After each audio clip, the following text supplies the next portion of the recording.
Welcome to Samba Samba. Enjoy the video. In this video, I will explain how to connect your Apple Watch to earbuds. First, ensure your earbuds are in their pairing mode, ready to be discovered. Then, on your Apple Watch, open the Settings app. Scroll down and tap on the Bluetooth option. This is where your watch will begin searching for available audio devices. It's a straightforward process that takes just a few moments to get started, allowing you to enjoy your audio wirelessly. Once you're in the Bluetooth settings, your Apple Watch will automatically scan for nearby devices.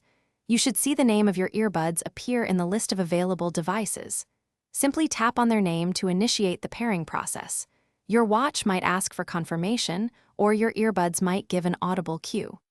After a brief moment, they will connect, and you'll be ready for the next step in enjoying your audio.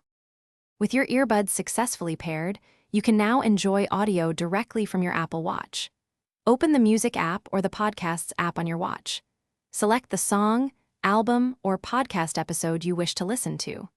Before pressing play, just double-check that the audio output is directed to your newly connected earbuds.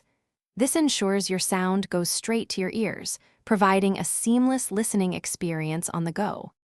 If you encounter any difficulties, a quick restart of both your Apple Watch and your earbuds often resolves minor glitches. Always ensure your earbuds have sufficient battery charge for an uninterrupted connection. For the most stable audio experience, keep your Apple Watch and earbuds relatively close, ideally within a range of about 10 meters or 33 feet. These simple tips will help maintain a strong and reliable connection. Thanks for watching. Consider subscribing if we helped you.